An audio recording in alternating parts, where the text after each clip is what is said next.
Oh. Hello. Can you hear me okay? Is my voice coming through? Good. Hopefully. So it's Thursday. And the days seem to be skipping by quite quickly for me anyway. So who's here? Hello, Shirley. Is anybody else? If you can put yourself, type in the comment section, you can make yourself known, because I don't know who is here. All I know is how many are here. I don't know who you are.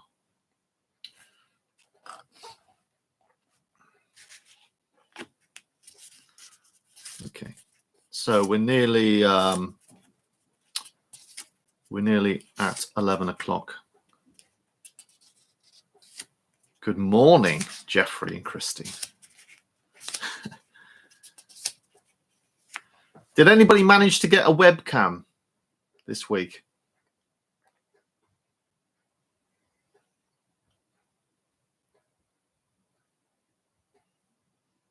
Because we're going to be going over to the Zoom meeting after this at 12 o'clock. Now, hopefully that won't last too long. But if you've got a camera, then I'll see you in the Zoom meeting. But I can put. Let me just see.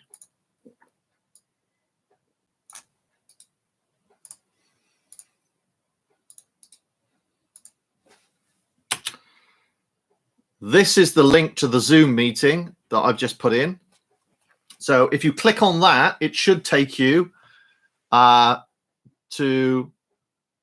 the meeting. Okay. Okay. So I'm just going to put something else. No, I'll put that up in a minute. So it's 11 o'clock, and let's start with the Lord's Prayer. Okay.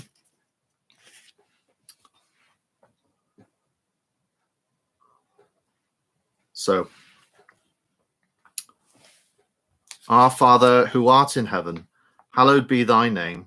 Thy kingdom come, thy will be done, on earth as it is in heaven.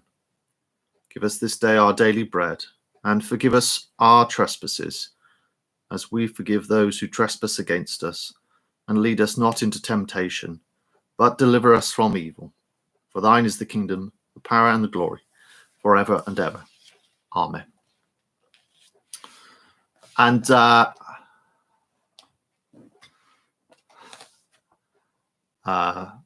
come to that. So today we're going to be looking at the wisdom of the Desert Fathers. So basically the beginning of the monastic orders, and basically what they have to say to us in our present context of isolation, solitude. I'll talk about those two terms in a minute. But I'm going to give you a potted history of the life of St. Anthony. Now, you may have heard of St. Anthony before, but you'll know something about him anyway after today. So I'm just going to pray the collect for St. Anthony.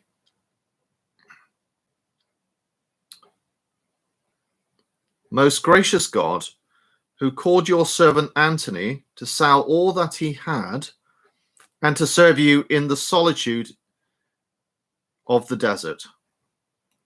By his example, may we learn to deny ourselves and to love you before all things, through Jesus Christ, your Son, our Lord, who is alive and reigns with you in the unity of the Holy Spirit, one God, now and forever. Amen.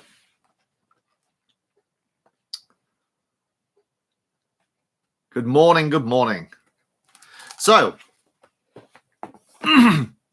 it occurred to me that we're all kind of still locked up. Well, the first thing, I'll give you a little update on what the church is kind of thinking about how things are going. Now, it's likely that the church buildings are not going to be open until the autumn, which is slightly disappointing, but that's the projection. It may change as everything else may change, but the thinking is this is not concrete, obviously, but the thinking is that we may not be back in our buildings until the autumn. I was kind of hoping that maybe by the end of May, but my optimism has run away with me. So it looks like, could change, but it looks like we're not going to be back in our buildings until the autumn. When that is, I do not know, and neither does anybody else. I think what the concern really is on a second wave. So we're seeing more reported cases where they've relaxed things. The cases are starting to pick up again. So I think they're more concerned with a second wave. And also when they look at other pandemics, particularly the Spanish flu, the second wave was far worse than the first. So I think that makes them very nervous about coming out too early. But anyway, what that means for us is you've got to put up with more of this, of me online. And so I realize that it's all very strange. It's very strange for me. So, but I thought about the Desert Fathers, what they have to say to us in their wisdom about using isolation, solitude to their advantage. And so the first thing I'm going to just say is, I remember years ago there was an archdeacon in Hereford, Malcolm Colmer, I think that was his last name. Great bloke. And I remember he gave a talk on when he went to Egypt. And he talked about the difference between isolation and solitude. Isolation is a divorce from oneself and from others. Solitude is not. It's when you're on your own, but you're still connected. Okay, well, I thought that was a helpful distinction between the two worlds. So you can have two people both in the same circumstance. One is isolated, the other one is in solitude, because it's all to do with how they see themselves in their environment. So the monks, he was saying, were very much in solitude.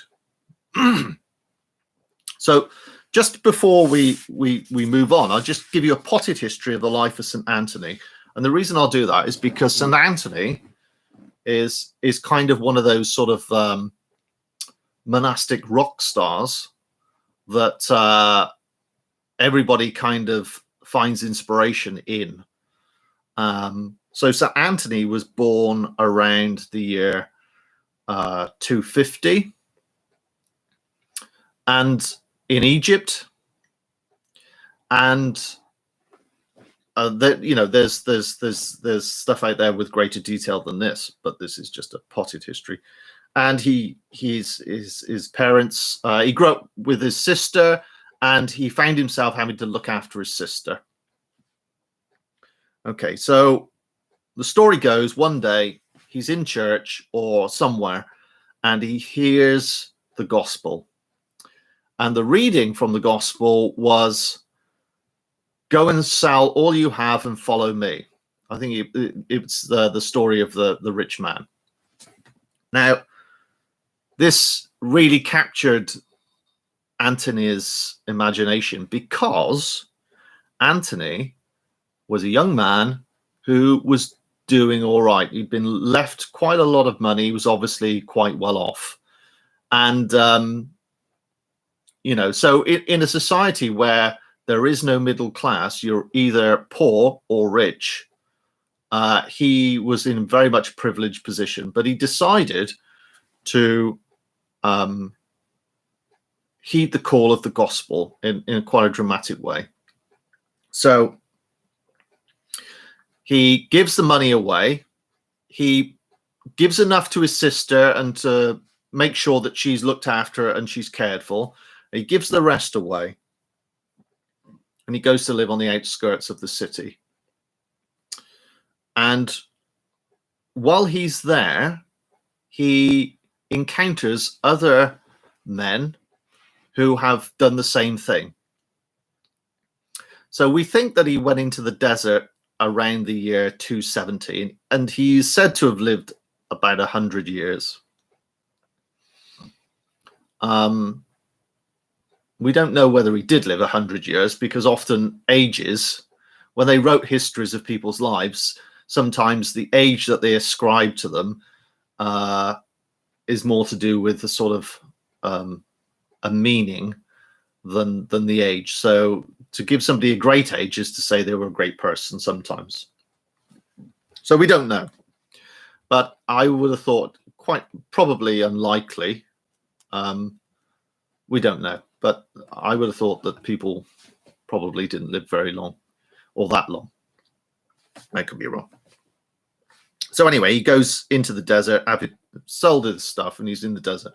And he meets all these monks, which, the word comes from monos, to be alone, monks. So, and he meets all these monks, and as a young man, he encounters these men who are in the wilderness, and they are devoting their lives to Christ. And from each one, he picks up a new set of skills, or a new nuggets of wisdom from each one. And they kind of form him as somebody who has walked away from the world. The other interesting thing just to note is, say, if he was born in 250, well, in 250, there was a great persecution of Christians around that time. And so there was a great atmosphere amongst the Christian community of oppression.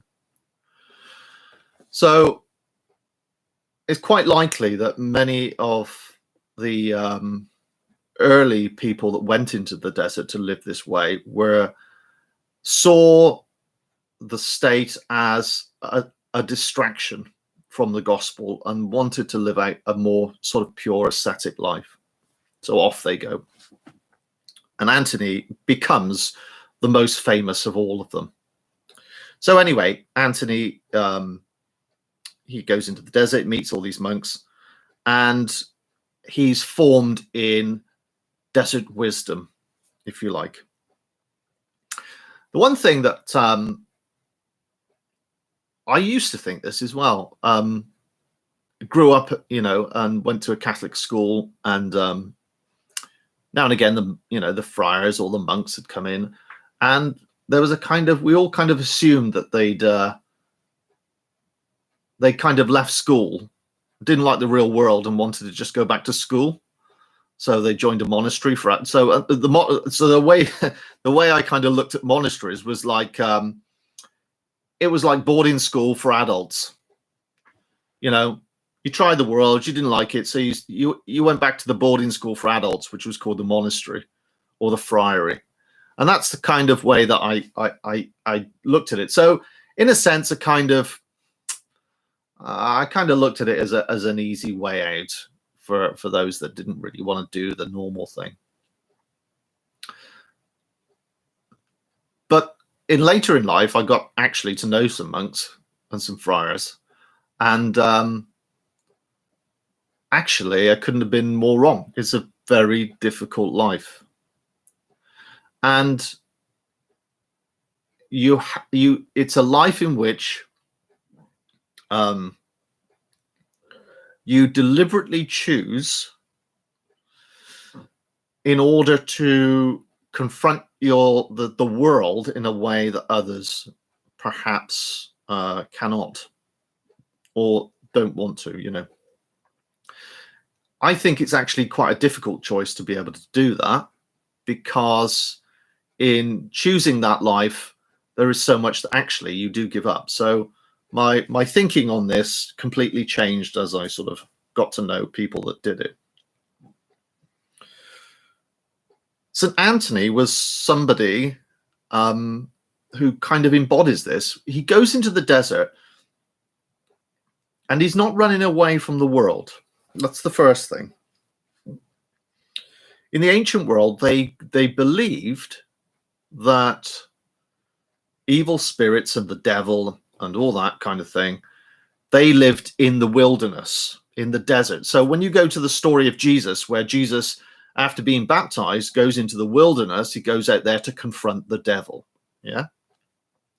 So there's a deliberate thing in the gospel that Jesus is driven out by the Spirit, not sent, but driven out into the wilderness to confront the devil, because the devil lives in the wilderness. That's kind of the thought. And so in St. Anthony's day, when all these men go into the desert, they're not just escaping, they're not dealing with the world in the way that the world wants to deal with them. What they're trying to do is go into the desert to deal with the source of the problems that society faces. So it's not about running away. It's about going into it. It's about taking, the way they're thinking is about taking the battle into the camp of the enemy. That's kind of the thinking. So they go into the wilderness, not to run away, but to confront where the problems of society arise from. So they're, in a way, you could kind of look at the mentality of monks is they're kind of spiritual sort of, they see themselves as kind of exorcists, where they're not going out for a rest, they're going into the desert for a fight, which is quite different than the way that I had thought about the monastic life, you know, about sort of going for a rest. But actually what they're going to do is battle. So St. Anthony is somebody who goes into the desert, and there are stories about him grappling with evil and all that. And he understands that the way that evil works within his life is through his desires for self gratification and elevation. And the one thing that he encounters within himself is a sense of guilt. Now, he understands that guilt is the sort of weapon of the enemy.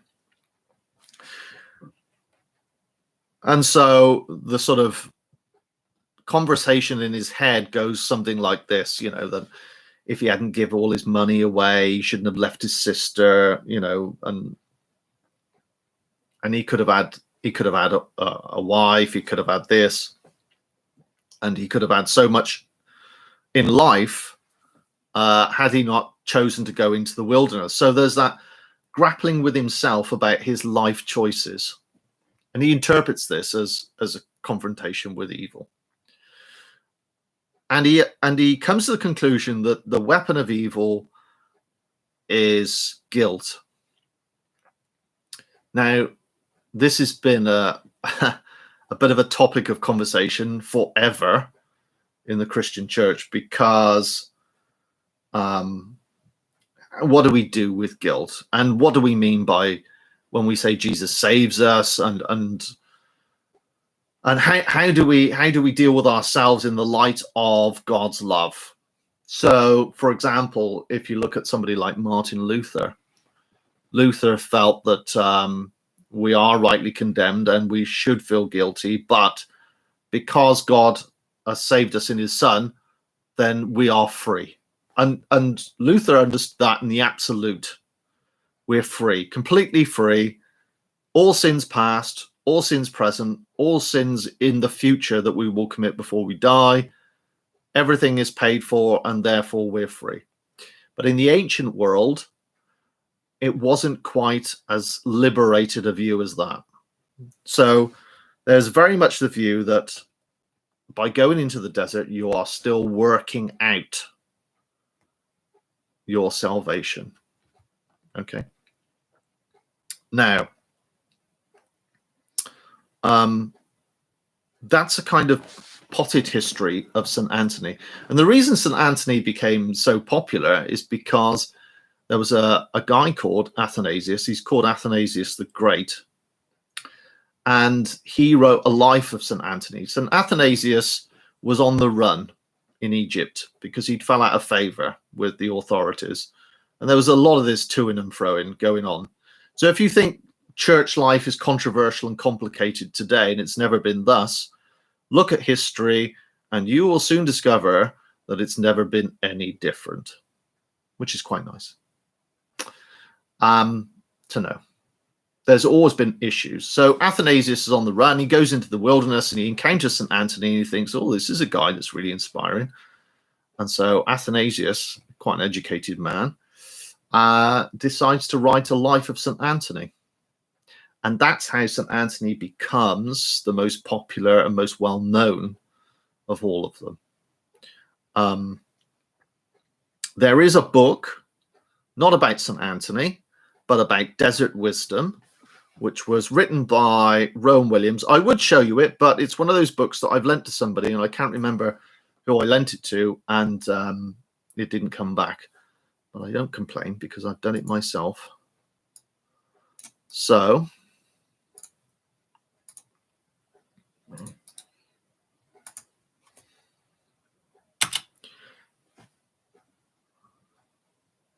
that is my book recommendation. It's by Rowan Williams, but it's one of his most readable, easily readable books. And it's basically just sort of little stories that have little juicy nuggets of wisdom. My favorite story I can still remember, and I think I've probably told you, I might have talked about this one, but my favorite story is between an abbot, because they hang on before I go on. So in the desert, Anthony would have lived in a cave, and they lived in kind of separated communities. It's quite important, this. So they would have lived quite close to each other, but in their little caves. Now, the closest that we get to this in today's world, in the West, is an order of monks called the Carthusians. And the Carthusians live a very austere life, but they live in their cells, but they live in communities. And there's a film called Into Great Silence. It's about 3 hours long, but it's really quite insightful into the life of quite an austere monastic Western movement. Okay, anyway, that's that. So you can find examples of the way Anthony lived in the West. Okay, they're not that common anymore. Anyway, the book. So there's a story in the book, and I think it's between an abbot and a novice. So this young lad has just left the city. He's gone into the desert. He's under the wing of the abbot, which is the father, the one that looks after all the other monks.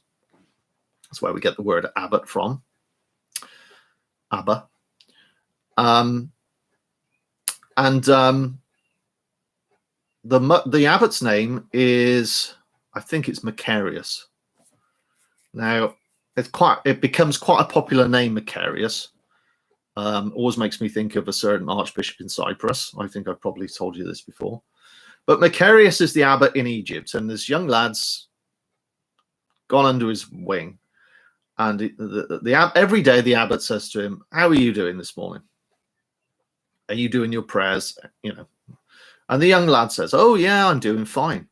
And the abbot says, well, how are you struggling with not having possessions? And the young novice says, oh, I'm doing fine. And then the abbot Macarius says, well, I've been here 40 years and I still struggle with not having possessions. And then the young novice says, well, actually, if I'm honest, I'm really struggling with what I've left behind. And then the next day he meets him and he says, how are you doing? And he says, how are your prayers? I'm fine. Are you struggling with temptations of any kind? Oh, no, Father Abbot, I'm fine. Then the abbot says, well, I've been here 40 years and I'm still struggling with desires and things. And the young novice says, well, actually, if I'm honest, I'm really struggling with the girlfriend that I left behind and blah, blah, blah, blah. And this goes on and on and on and on. And every day, basically what the abbot does is he sacrifices the image that he has in the eyes of the novice in order to get the novice to be honest about dealing with himself.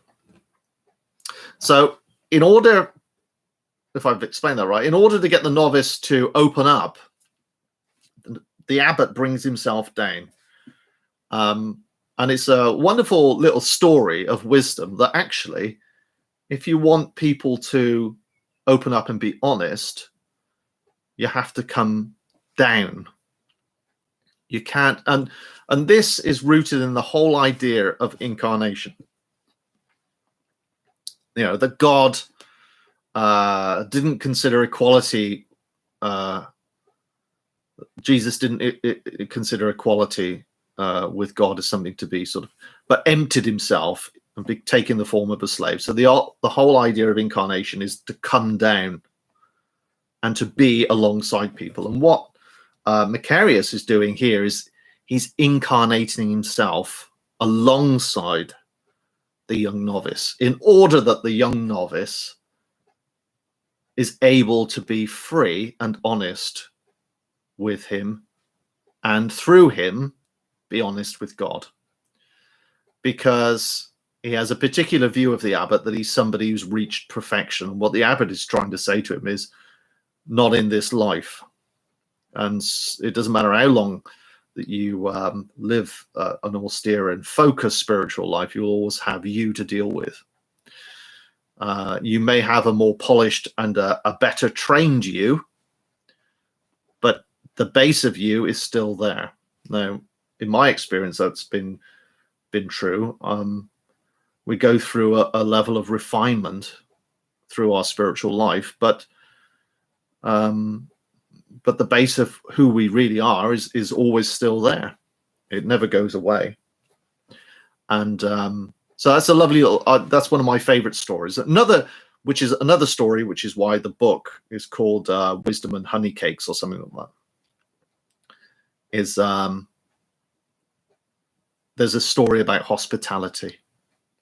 That whenever somebody goes to see the abbot, they're presented with the best of what the abbot has to offer, cakes and things. So it's only a short little book. You can read it in about a couple of hours. It's really quite interesting and small. And so that's my book recommendation for the week. I'm just going to blow my nose. And at a distance, it's okay if I sneeze.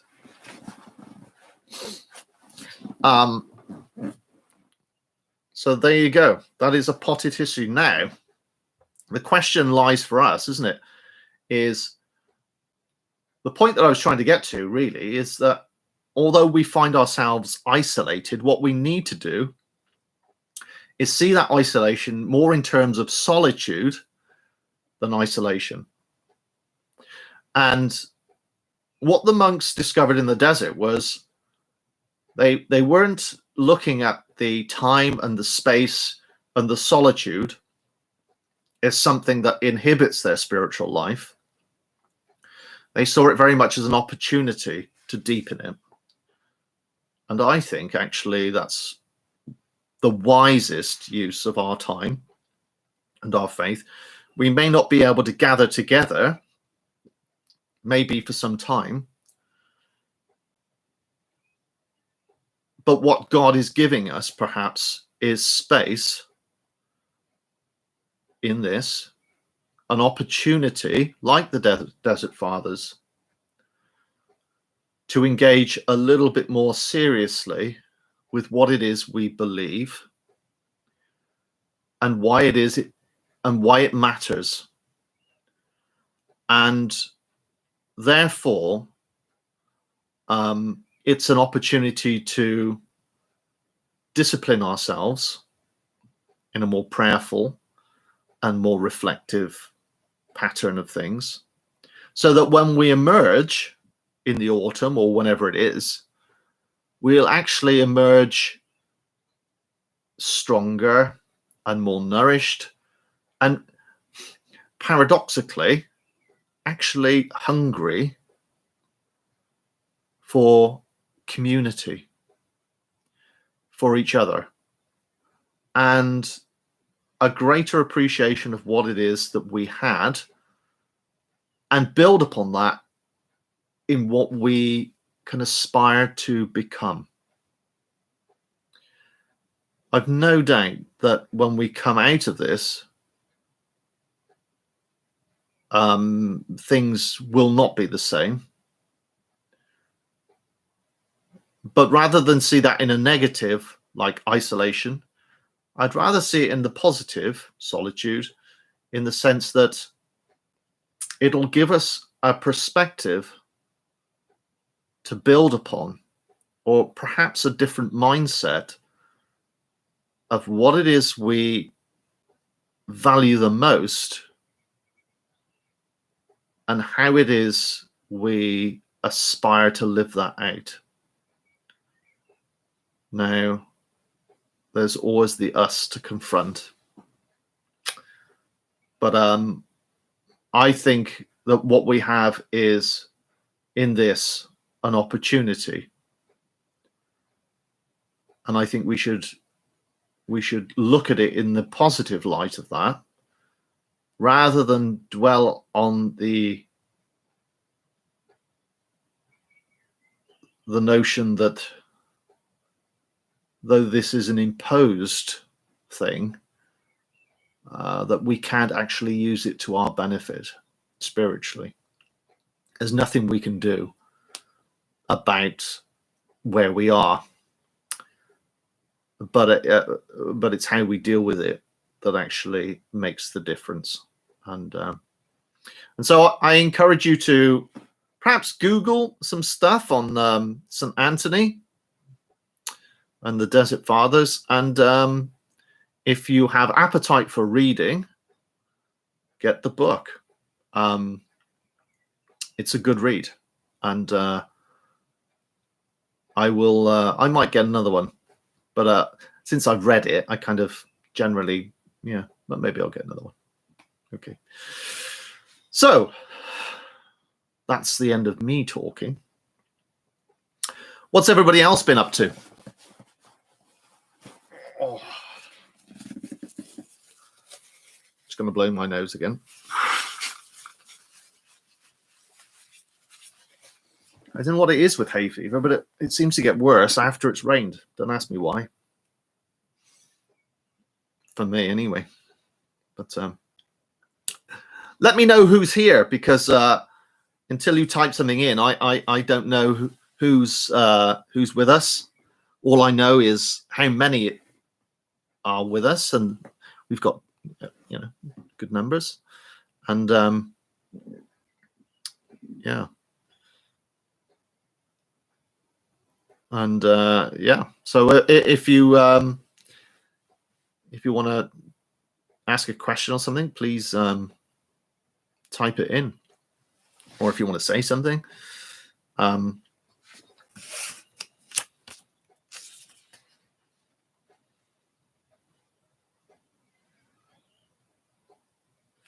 $270. Yeah, the only other notice that I've kind of thinking that I've got is the news is the food bank is getting very, very low. So the food bank, they have money, but the request is that rather than money, they would prefer food, because I think there's problems about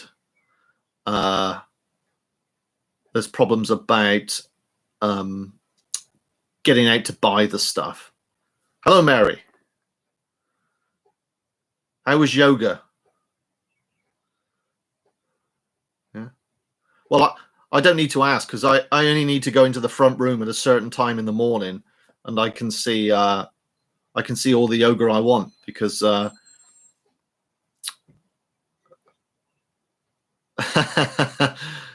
Sharon's got her yoga classes online as well. Hiya, Pat. How's Tillington?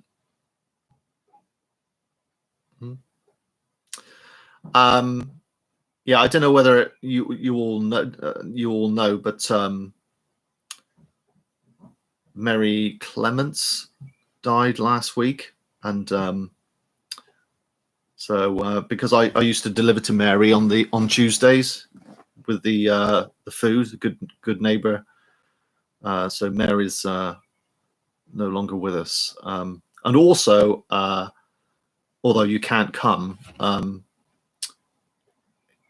Ian Robertson's service at the crematorium is next Tuesday at 10:30. So if you could keep obviously Sally and the girls in your prayers, and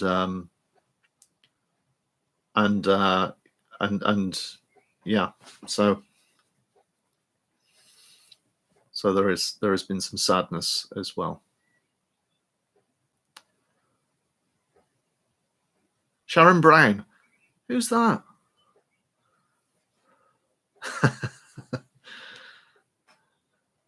Good morning. Yeah, so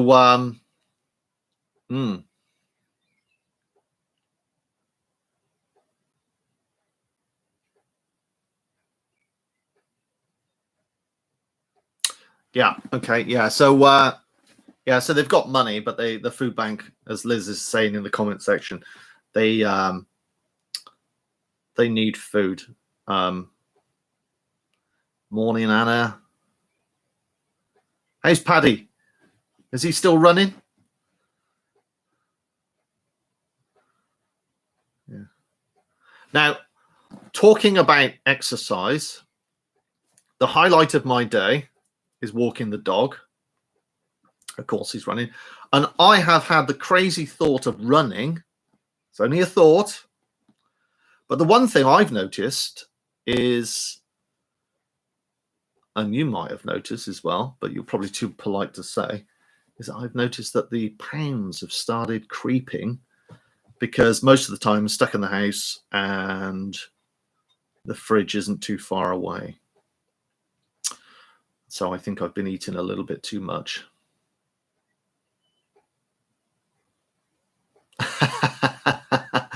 Hi again. How's it going? Making scrubs and surgical gowns. Oh, well, you're the most qualified to be able to do that. I wouldn't trust myself with a needle and thread. Where is it? As you can tell, if you want to come and sew my holes up in my cardigan, you can. But we've got a Zoom meeting that I've scheduled for 12 o'clock. I couldn't do 11:45. It wouldn't let me do it. So 12 o'clock.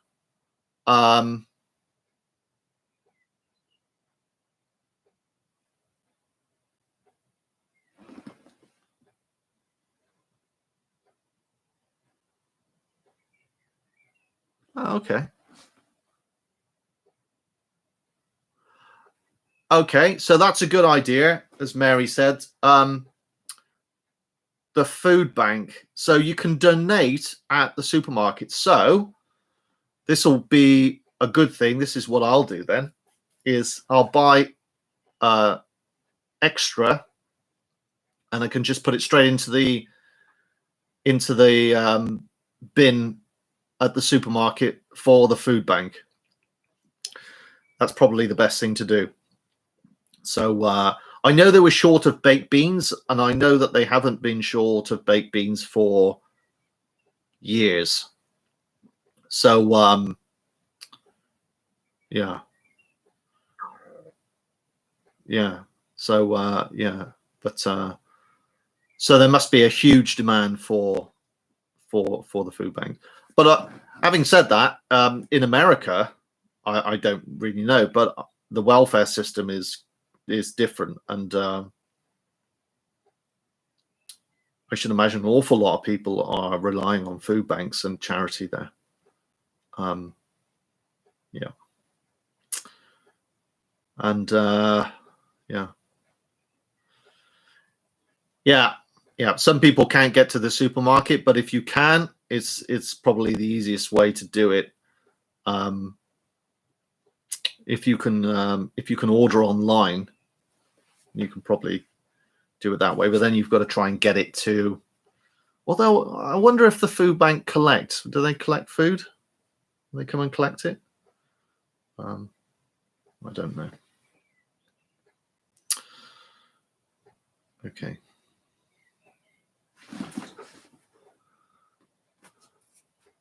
Right. So I'm going to close our webinar a little bit earlier today because I want to go into the Zoom meeting at 12 o'clock, and we can all see each other's faces and have a bit more of a intimate chat that way, and we can also talk and pray, perhaps through some of the other issues that we may not want to talk about here. So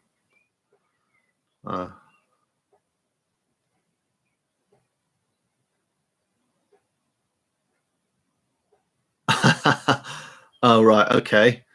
So Gin's not going to be, and Richard not going to be joining us, but I might give you a ring later anyway, Gin. Okay. And that's the other thing as well, is because I've got like 4 different communities, it's very easy for me for people to slip my mind. So if you can think of somebody who would need a phone call, or because I may have skipped them. At the moment, I'm building a list of emails and phone numbers because there's so much information that I actually haven't got. And so I'm trying to build a sort of a database of contact details, and also so all of that. So if you've got any thoughts on that, email me, okay, or give me a ring. Right. So think about the wisdom of the Desert Fathers, and think about how you can use this time to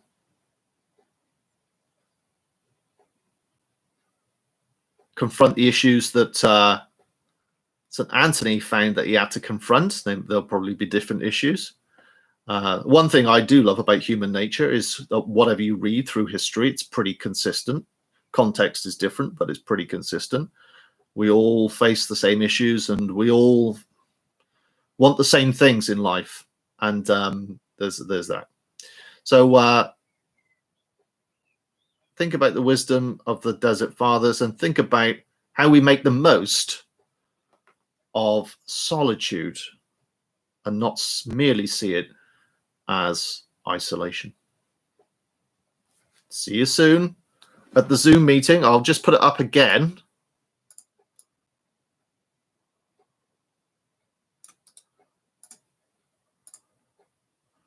So there you go. I just want to say that it has every possibility of going wrong. I've never used Zoom before, so it's got every chance that it might not work, because technology is strange. I've had several issues with technology, and which is why I went over to the live stream, because it just in the end it was just the least complicated.